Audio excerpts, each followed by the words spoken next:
magandang gabi po mga kasangga. Nandito naman tayo. Babala lang po sa video na ito. Mag-ingat po kayo sa mga illegal recruiter kasi naglapa na ngayon, lalo na sa papuntang Italia, papuntang Canada, at saka Saudi Arabia. Meron na din sa New Zealand at saka Australia. Mag-ingat po tayo mga kasangga. Panoorin natin po itong mga expose ni Idol Rapitol po.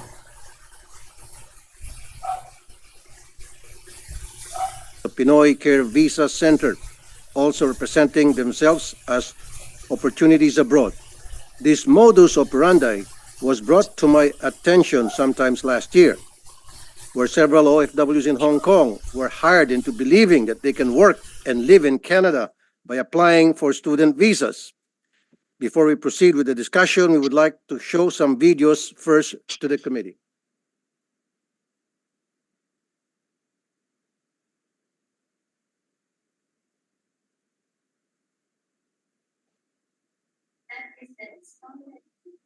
Within 7 days of cycle, you will pay 18,000 Hong Kong dollars as down payment, and then the remaining balance you can pay after school approval.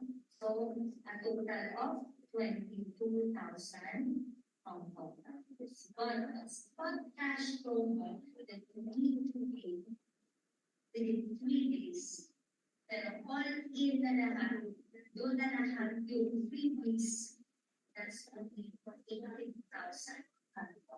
Sa parang ba naman to as Okay, I guess meron pa mga pictures. Okay.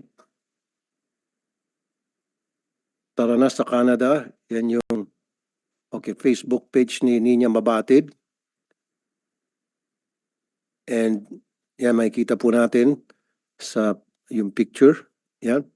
Ng maraming mga would-be victim. And some of them probably are already victims of Mabatid's modus. Ayan. Alright. Makikita po sa video na yan kung saan inimbita ang ilang OFW sa Hong Kong upang mahikayat na mag-apply sila ng student visa sa Canada. Maririnig din na may ino-offer silang promo para makamura sa application fees at iba pang babayaran. Ang tanong, ito ba ay legal? But before we proceed with the testimonies of the victims, we have received a letter from the lawyer of Nina Mabatid citing conflict of schedule to justify absence in today's hearing. We note this letter, however, Committee Secretary issues show cause order why I should not cite in contempt Mabatid. Copy, sir. We will. Do we have the complainant of Mabatid? Okay, Mr. Ronel Robles, I would like to hear from you. Kayo Yes, po po. muna, sir. Pakikwento ano itong modus ni Mabatid. Paano kayo naloko?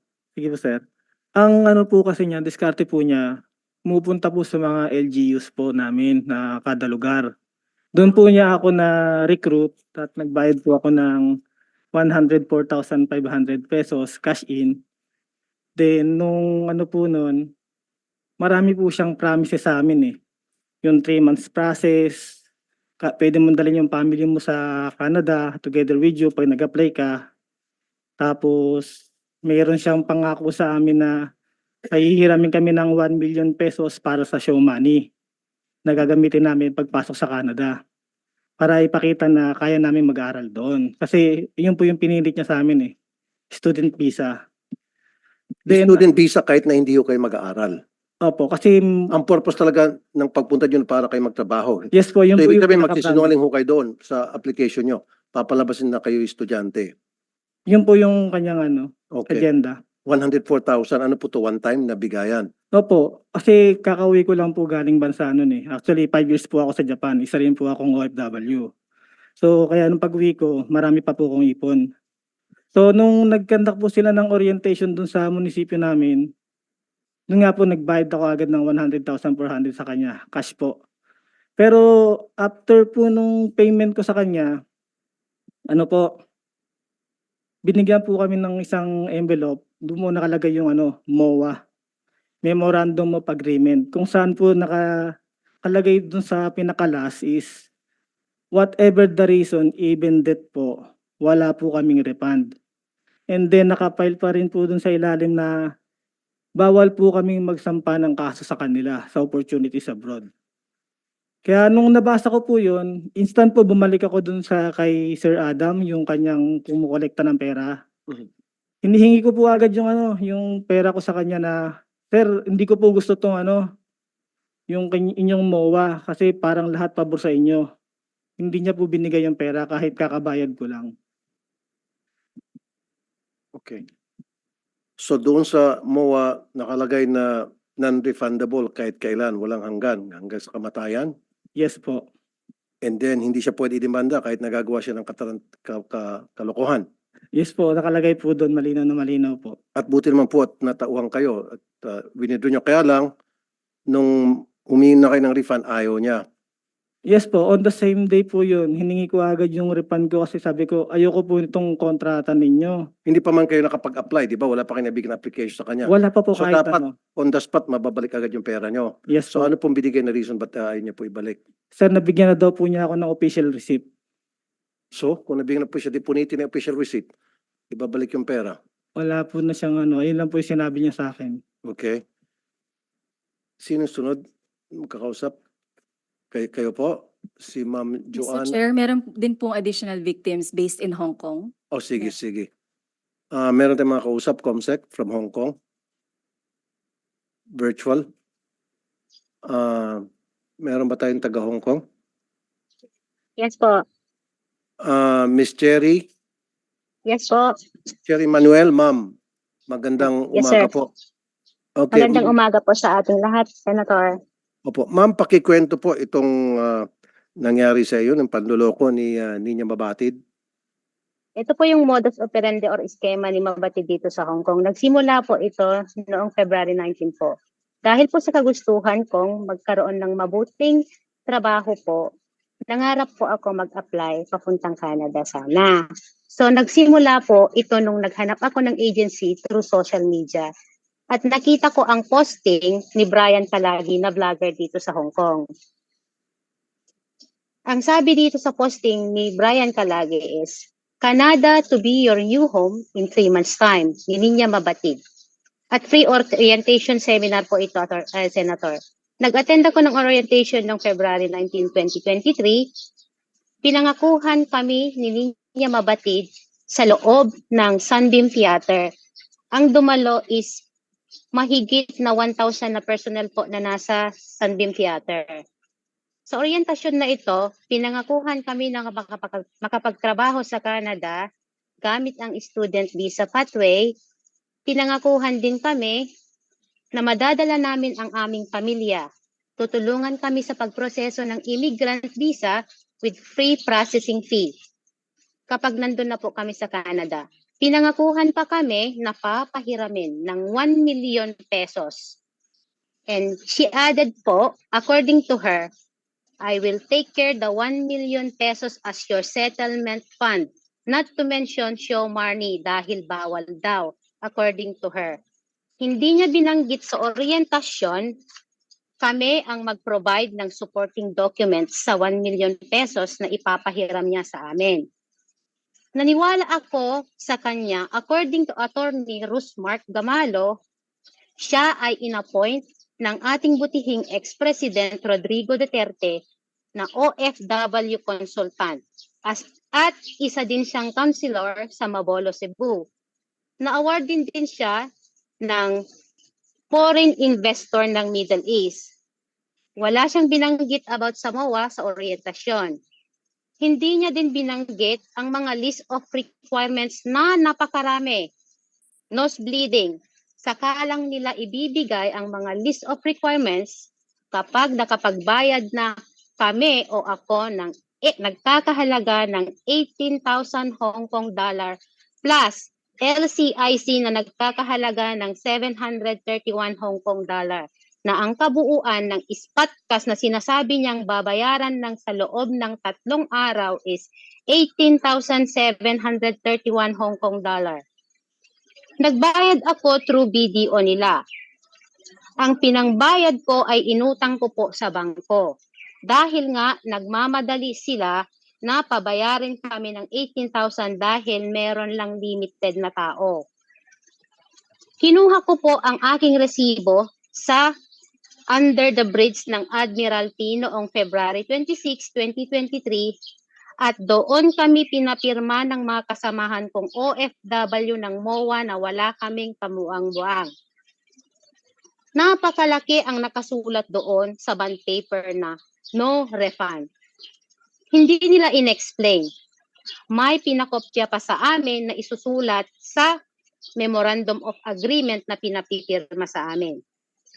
Gustuhin ko man mag-back out dahil natatakot na ako kasi no refund. Ang pera na inutang ko pa sa bangko, nag-aalala na ako.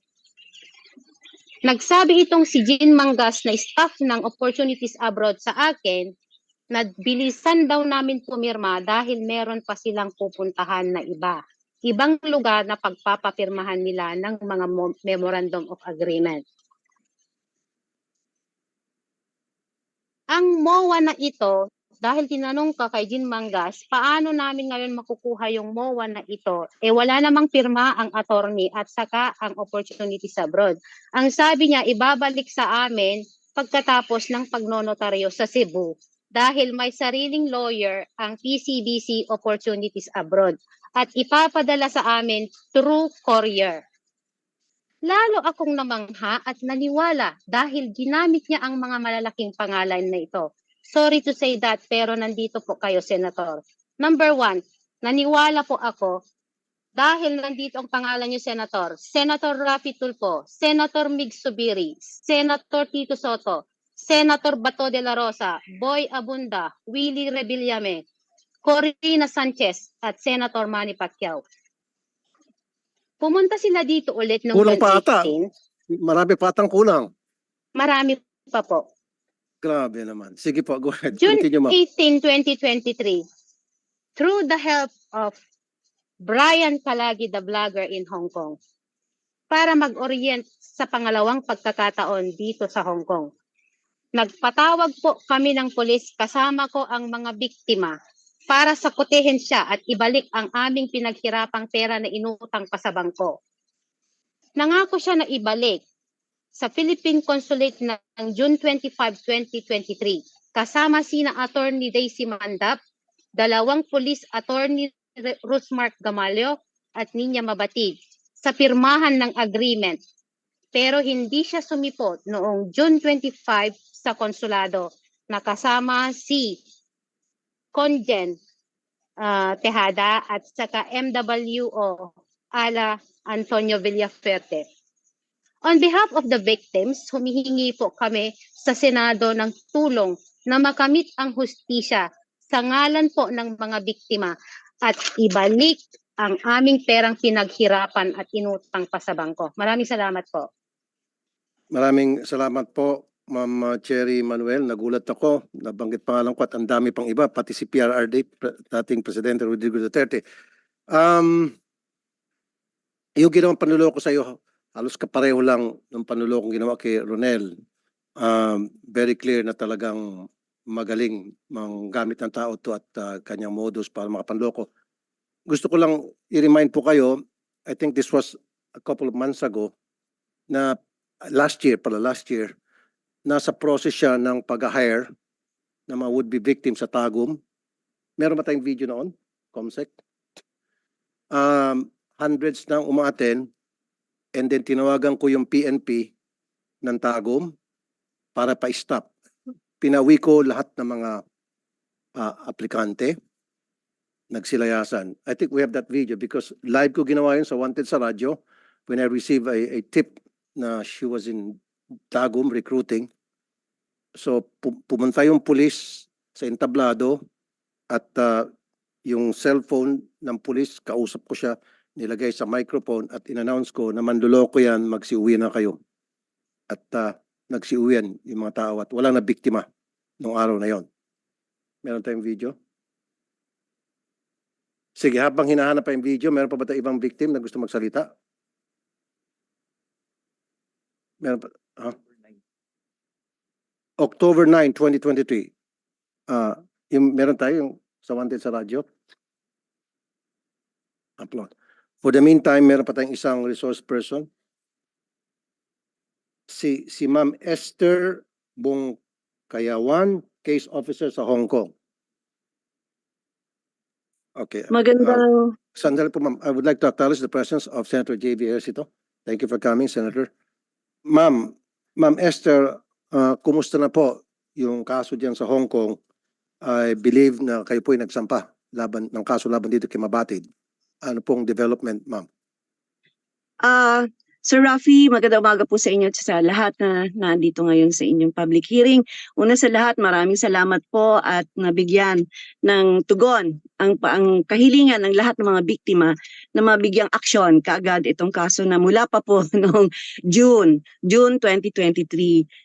Napag-alaman po namin yung kasong ito nung magpuntahan ng mga 8 hanggang 9 na victims noong June 11, 2023 sa Mission for Migrant Workers. So from then on, napag-usapan na ang kasong ito ay basically isa siyang employment fraud, illegal trafficking, at saka human trafficking, of course. So nagsampa po ng ang mga biktima, nabanggit na po ni Cherry kanina sa police noong June 18, and then nagkaroon ng group letter reporting ang mga biktima noong June 22 sa North Point Police Station. Medyo may kahirapan pong i-push yung kaso sa police, Hong Kong Police Authority, gawa ng po ng team nila, hindi siya nasa ilalim ng kanilang jurisdiction. Gawa ng po ay yung parang bayaran ng mga placement fees o fees na ganyan ay may magkaroon ng misunderstanding. So hindi lang po naman sa police kami ang Mission for Migrant Workers nagsampa ng report at ng kaso, maging din po sa Immigration Department at saka sa Labor Department. Ang dalawang nasabing departamento ng Hong Kong government ay nagsabi na nag-reply na sinasabi nilang they are doing the investigation at inform kami kung ano man ang kahihinatnan. So yung pagpupush po, nakita namin, bagamat ito ay employment fraud na nangyari sa Hong Kong, gawa ng una sa lahat, si Mabatid, si Gamalio, yung mga kasamahan nilang dalawa mula sa PCBC, Opportunities Abroad na staff nila na nangolekta nga po, banggit nga po ni Cherry kanina, sa ilalim ng tulay, malapit sa Hong Kong Consulate, Philippine Consulate, tsaka malapit sa Wanjai Police Station. Hindi po siya opisina, hindi po siya registered na recruitment agency or visa consultancy dito sa Hong Kong. So mga turistang dumating, nagsagawa ng illegal practice or illegal operation of giving the free orientation kuning-kuning. Sabi nila ay free para makakuha ng madaming mga would-be job applicants. And gayon din po, nagbibigay po sila ng mga resibo kung saan ito ay nilagyan nila ng Hong Kong sa ilalim nung pangalan ng PCBC Opportunities Abroad. So, nakita po namin kasi medyo may kabagalan. Push kami ng push sa police para kuhanan sila ng statement, isa-isa. So, by September 30, nagawa po nating maitulak ang Hong Kong Police Authority para kunan ng mga individual reports ang mga biktima ni Ninang Mabatid, Gamalio at saka ng PCBC Opportunities Abroad. Now po, ang nakikita po namin na mas panggagalingan ng aksyon na gagawin ay mula po dun sa Philippine government. Nagawa na po ng mga biktima na ipaabot sa Philippine Consulate ang problemang ito. Nung palang June 18 na tumawag si Attorney Daisy sa Philippine Consulate para makahingi ng venue para magkita sila Mabatid noong June 25 para pagbabalik ng pera. Subalit hindi nga po nangyari. So at that time, June 18, informed ang Philippine Consulate at ang Migrant Workers Office sa Hong Kong. when they attended the meeting on June 25 na supposed to be ibabalik yung pera na hindi nangyari. And Audio? Baka may napindot kayo, ma'am. Nawala. Comsec? Okay. Pakiayos yung audio. For the meantime, Senator JV, meron kang statement? Hindi naman, just here to listen the continuation ng hearing last time. Mamaya po. Mr. Chair, thank you. Okay, ma'am, Okay na. may audio na. hello? Ma'am, go ahead po. Sorry, naputol tayo kanina. Wala ko kayong audio. Sige po. Ay, saan po kayo, saan po ako natigil? Wala audio, di ko maano. Natigil ko kayo ng matagal-tagal. Ay, Sige gano'n po ba? Opo. Saan po ba? Anyway, binabanggit po namin, may very clear. Sandali, ma'am. Kayo ho ba ay nakapagsumbong sa DMW? Alam ho ba ito ng DMW? Kaya I have to ask. Okay.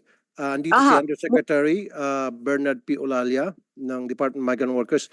So, sir, hindi nyo ba na-monitor sa radar ninyo itong kabalastugan ni Mabatid? And sabi niya, nakapagsumbong na pala siya sa inyo? Ano Good morning po, nangyari? Mr. Chair, and to Senator GB po. Yes po, nakapagsumbong po ang migrante sa DMW at agad-agad pong inaksyonan ng aming OIC at nagpadala nga po na isang team sa Hong Kong para po ayudahan, kumuha ng affidavits at tulungan po lahat ng nabiktima ni Nina Mabatid. Si Nina Mabatid po ay isang ex-consular ng Cebu City at may dalawa po siyang ginagamit na kumpanya. Yun ngang nabanggit na opportunities abroad at yung Pinoy Care Visa.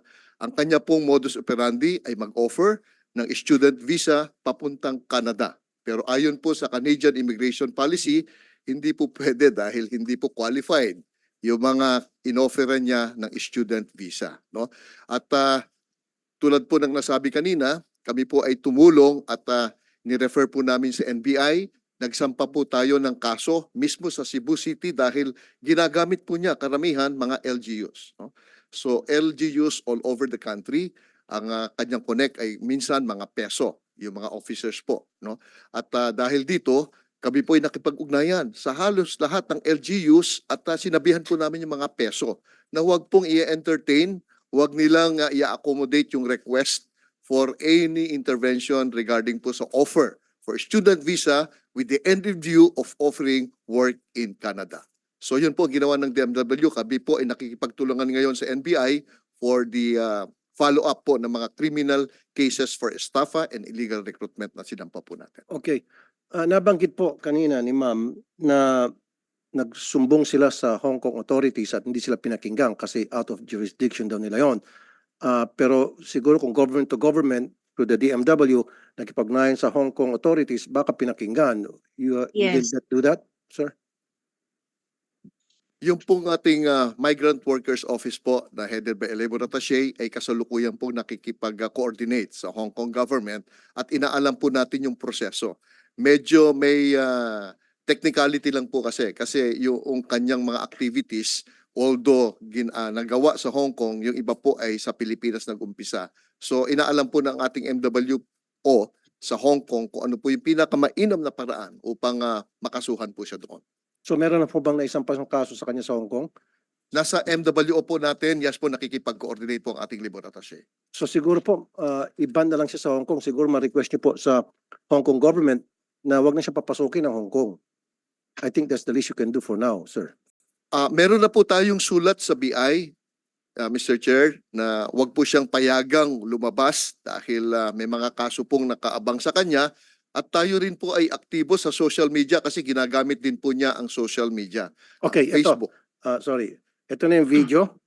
October 9, 2023. Comsec. Pwede natin makita yung video. Yan. This was the time na I received a tip na ongoing recruitment ni Mabatid sa Tagum City. Okay. Comsec, roll the video. And this was live. So wanted sa radyo. At pinatigil ko yung pag-recruit niya. Pinawi ko po yung mga attendees, mga nag-attend.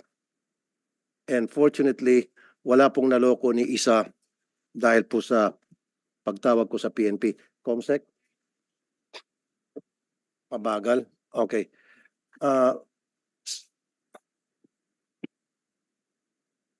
Sige po, continue po, Mr. Olalia.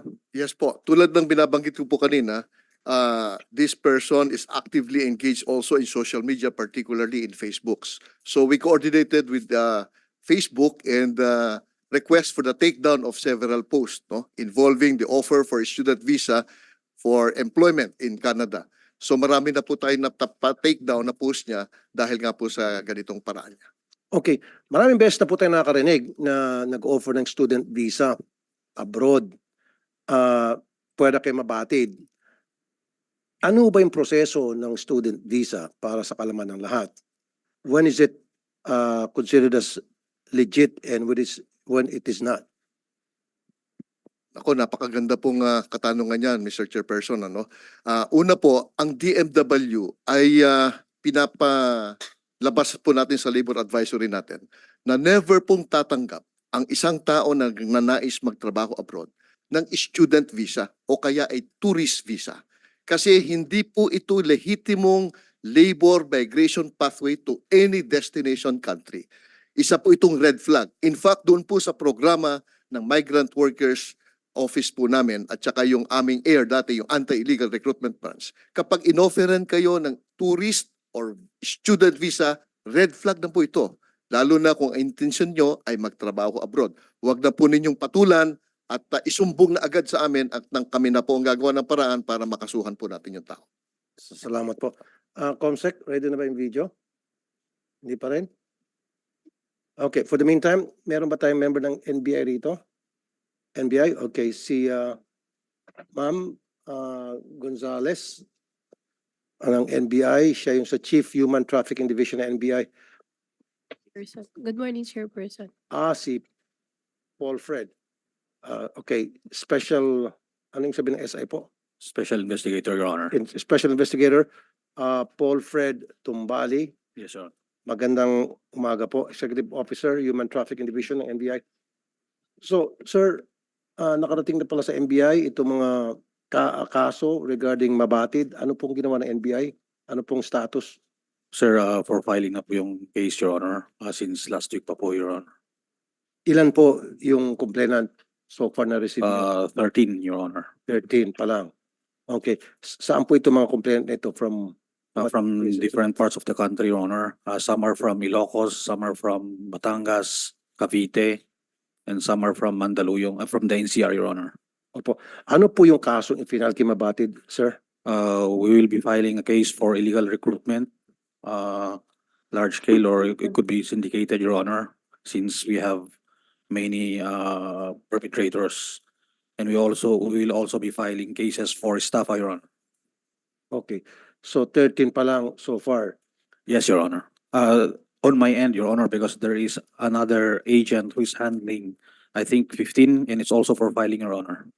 Yung sa iyo, dito po kay sa Manila, pero wala ho bang mga kasong na isampas sa kanya sa iba't ibang probinsya? We heard that there are some other cases also in Baguio City, Your Honor. Okay. And I think it's still pending. What we heard, Your Honor, is from our colleagues from the NBI CAR. The case already reached, or the preliminary investigation was already terminated. However,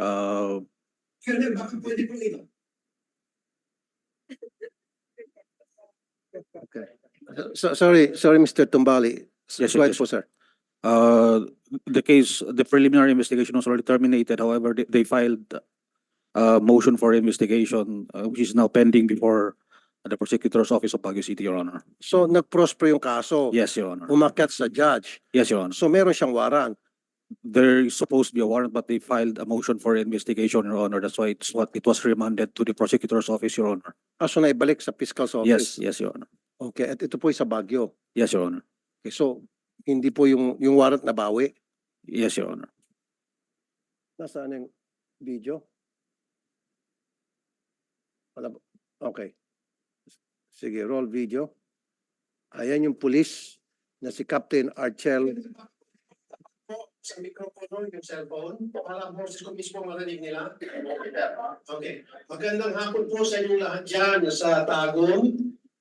Si Rafi Tulfo po ito. Gusto ko lang po ipaalam sa inyo na itong si Nina Mabati at yung kanyang BCBC Consultant Opportunities Approach, yung Pinoy Care Visa Center, marami na pong reklamo ang nakarating sa amin, maging sa NBI, maging sa Hong Kong, meron na po mga nagreklamo laban po sa kanya.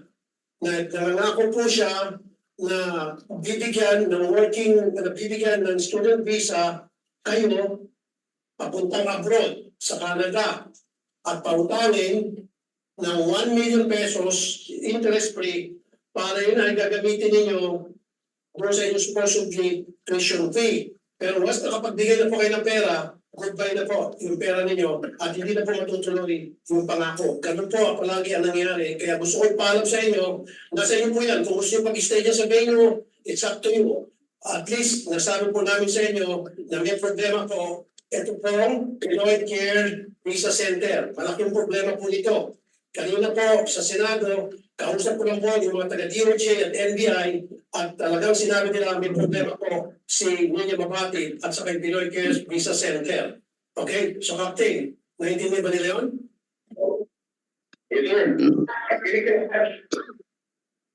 Ayun. Yung karugtong ng video niyan, dahan-dahan po sila nagsialisan hanggang sa nasimot na wala na po yung mga attendees. At like I said, wala na pong naloko doon. Okay. Meron pa bang victim? May I speak? Counsel po, si Attorney May, Okay. At si Attorney Daisy Mandap ng Hong Kong. Attorney Mandap, magandang umaga po. Magandang umaga po. Nice to see you again, Senator. Gusto ko lang sabihin na hindi naman talaga natigil yung orientation sa Tagum. After ni-resume nila, si Attorney Gamalio, pinost nila sa Facebook nila, tinuloy nila. Hindi sila natatakot sa inyo. Tinuloy pa rin nila? Despite the fact na meron ng pulis doon? Meron pong video. Si Attorney Rasmark Gamalio, nagbalikan po yung ibang tao, hindi po lang po natin alam kung meron pa silang naloko dahil sa inyong sinabi. Pero ganun po yung pattern. Yun po yung medyo nakaka-frustrate sa amin na tumutulong dito sa mga biktima kasi tuloy-tuloy po sila. Ang unang case na iparating sa akin, kasi maganda ho ang nangyari doon sa inyong pagraradyo, ang dami pong lumantad na mga biktima sa buong bansa. Meron pong lumapit sa amin sa Oman, Pero ma'am, sa makasigit lang po. Thailand. Ma'am, makasigit lang. Opo. So, nung in-announce ko na marami na naloko, marami ng reklamo, Opo. nakita ko naman sa video doon na nagsisialisa na hanggang sa wala na talagang tao doon sa venue. Ibig nyo sabihin, bumalik yung Pinabalik po. Pinabalik. Ang nagpa-preside, nakita niyo doon sa video, So, paano si Attorney. paano nyo nakumbinsin pabalikin yung mga taong nagsilayasan? Hindi po natin alam. Kasama nila yung LGU sa Tagum apparently. So pwede, may video ho. We can furnish Kasama? that video. Kasi napanood namin, nagulat nga kami na bakit ang lakas-lakas ng loob nila na despite yung inyong warning, itinuloy nila. Marami pong naniniwala sa kanila. Kasi nga, marami hong mga pambubudol na President Rodrigo Duterte, President Marcos.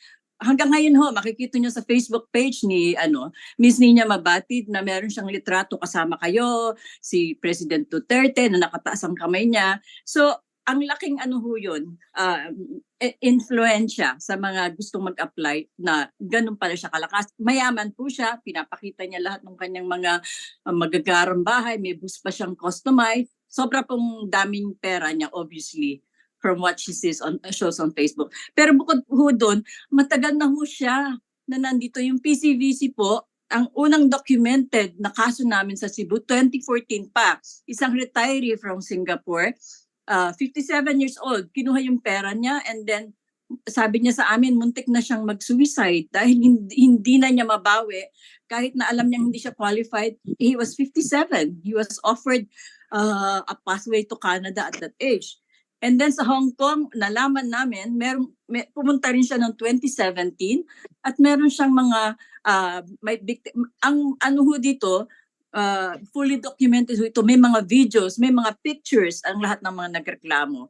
Okay, ma'am, kung 2014 pa siya nagsimula Opo. ng kanyang panluloko at may mga nagreklamo na since 2014, bakit po hindi siya nakusuhan? Ba't di pa siya nakulong hanggang Nagreklamo ngayon? po sila sa NBI. Itong taga Cebu na humingi ng tulong sa amin after ng radio broadcast ninyo, pinakita niya, nagreklamo siya sa NBI, nagreklamo siya, pumunta pa siya sa PAW, pero sabi niya wala na siyang nabalitaan after that. Hindi ko alam kung ito yung sinasabi ng NBI na hindi na nagpakita sa kanila. Pero these people are determined to push through with their complaints. Hindi po natin alam. At natutuwa po ako that for the first time, sinabi ng Department of Migrant Workers that they are definitely going after her. Kasi nung nag-meeting kami sa DMW with Yusek Hans noong August 4, personally po kami punta, kami yung mga taga-migrante, ay sinabi sa amin na parang malabo, nakasuhan siya ng illegal recruitment. Ito yung nakita namin parang butas sa batas kasi student visa ino-offer. Pero ang sabi namin, you have to go beyond that. You have to pierce through that veil nung kanilang student visa na ino-offer. Kasi hindi naman talaga student visa. Pag pinakinggan nyo yung kanyang orientation, talagang trabaho. Yung bang mga OFW po natin pupunta sa Canada at their age para mag-aral, hindi po, di ba? Ang talagang pinangako niya ay trabaho. Ang sabi pa ng kanyang partner na si Attorney Gamalio ay magiging milyonaryo kayo. Huwag niyong aalalahanin yung gastos niyo doon kasi kikita kayo ng limpak-limpak na pera. Samantalang under Canadian, even if they do manage to get in as on student visas, hindi sila makakapagtrabaho more than 20 hours per week. But even getting the student visa is difficult. Alam ni Ms. Mabatid yan, kasi matagal na siyang experience na visa consultant. Alam niya, you cannot be a student in Canada unless you have 1 million pesos to spare. Pang tuition, pang gastos. Pero hindi niya sinabi sa mga aplikante ito. So, from the very beginning, it was a scam. And nung sinulat namin to, kasi po ako'y merong online newspaper sa Hong Kong, na dinimanda niya po ako. Hindi ko alam hanggang ngayon kung ano yung status ng ano na yun. Kasi dinimanda niya ako sa Cebu, taga rito ako sa Hong Kong. Yun yung nakaka-frustrate ho. Because dapat natigil na siya noon pa. And yet she had the temerity. She uses a lot of as you can see, dun sa Baguio pala, napatigil niya, napabawi niya yung warrant of arrest. Bakit ho ganun? Yung palang migrante, at saka nagulat ho ako, 13 pa lang ang mga reklamo nasa NBI. Sa Hong Kong pa lang, may 20 na kami. Hindi ho namin alam na ipasa namin lahat yan sa Department of Migrant Workers, kaya nagpapunta sila ng mga investigators sa Hong Kong. After that, na nagkaroon ng fact-finding sa Hong Kong, marami pa ang lumabas. Kasi Okay. ho, Ma'am, excuse me. Opo. DMW, sabi ni ma'am, lahat ng mga reklamo nakarating sa kanya, ipinarating sa DMW. At bakit 13 lang yung kasong napunta sa NBI? Sir, Okay. Ipapaliwanag po, Mr. Chair, ng aming ASEC na siya pong involved sa investigation po. ASEC Francis de Guzman. Yes, sir. Good morning po, Senators. Sir, yung ganito po, yung Hong Kong group po, after determination, all of the elements actually happened in Hong Kong. Okay. So nung in-interview po sila, ang may hawak po ng kaso nila is the Consul General in Hong Kong and the MWO. So sila po ang nag-aasikaso nun. Ito po yung pinag-aanuhan natin kanina na hindi pa naisasampa or sinimulan ng palang naiimbestigahan with the Hong Kong government. Kasi ang classification po ng Hong Kong dito, common fraud. So nagkalokohan dahil hindi natuloy yung sinasabing laman ng kontrata, kaya po hopefully yun ang inaano nila is isettle dahil yun ang gusto, ibalik yung pera. So yun po yung isang grupo, yun nasa Hong Kong. The rest po na nandito sa Pilipinas, noong nakausap po namin sila Attorney Daisy last August, most of this were provided with preliminary legal assistance, and then we profiled them and then given them the necessary support para po ma-endorse sa NBI for consolidation. Ito po yung supposedly ifa-file na ng NBI na 14 na mga complainants. And then we also have a separate group of 7 complainants naman po sa Cebu na for filing din po ito. Ng mga Okay. IR Bali cases. ilan po yung kasong na-refer nyo sa NBI total? Sa NBI po in total meron na po kaming 14. Okay. Babalik ako, rewind. Yes, sir. Apo. Ilan po yung mga kasong na-forward sa inyo from different places, from different groups against Mabatid? Ilan po? Yan po. Bale dun sa yung dito po sa NCR, sa central office, 15 na daw po yung sa NBI. And then doon po sa Cebu, may initial pong 3. And then meron pa pong 7 na for endorsement. Okay. Now, nabanggit din po kanina ni Ma'am na kaya nakapanloko ito at matigas ang ulo, siya ay palaging nakikipag-coordinate sa LGU. So apparently, yung LGU ay ini-endorso siya. Kasi tulad nito sa Tagum, pinalayas ko na, bumalik, at sabi nung ngayon, yung LGU daw sa Cebu ay sumuporta pa, and I need to get the name of that LGU, ma'am, later. Wala ho ba kayong ginawang coordination sa lahat ng LGU sa buong bansa para i-alerto ang mga mayor and to even go to DILG? Wala ho kayong ginawang ganon? Actually, sir, when this was brought to our attention, halos patapos na po yung tour, yung pag-iikot niya sa mga LGU. Pailan-ilang LGU na lang po ito. After po nung pumutok yung issue and it was brought to our attention in August, pailan-ilang LGU na lang po yung nilalapitan. Originally po, pinopost muna nila sa Facebook nila kung saan sila pupunta. Afterwards po, hindi na po nila pinopost. After na lang nilang makipag-usap kung saan sila Yes, sir. event. Yes, sir. Ang ibig ko sabihin, sana man lang pumunta po kayo sa DILG, and then the DILG will issue an all points bulletin sa lahat ng LGUs na para sa pakita mukha ni Mabatid na ito ay manloloko, huwag niyong entertainin to dahil kapag in-entertain niyo ito at may naloko, mananagot kayo. Something to that effect. Wala ko kayong ginawa na gano'n, sir? To that advisor, sir, we have not coordinated directly with the DILG. You should. Yes, sir. You know better, di po ba? Kasi nga, nabanggit nga sa atin ngayon na nagagamit yung LGU.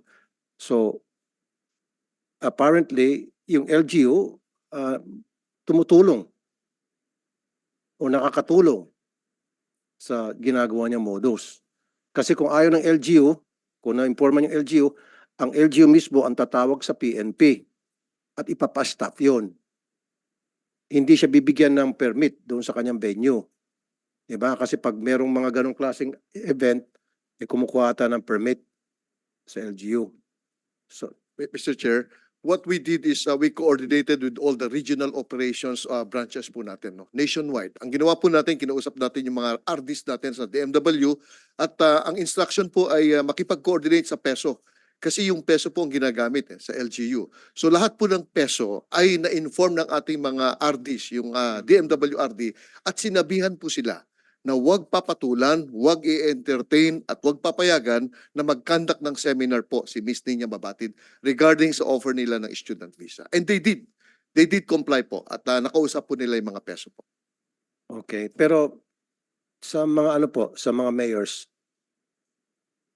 I think pinarating din po ng ating mga RDs maski sa local chief executive na ganun nga po yung modus operandi para po maiwasan nga yung illegal recruitment. okay. Sige, Ma'am Joanna Concepcion. Opo, magandang hapon po, Mr. Chair. Joanna po ng Migrante International, and we would like to thank you, Senator, for taking up this matter, no? Sinusuportahan po at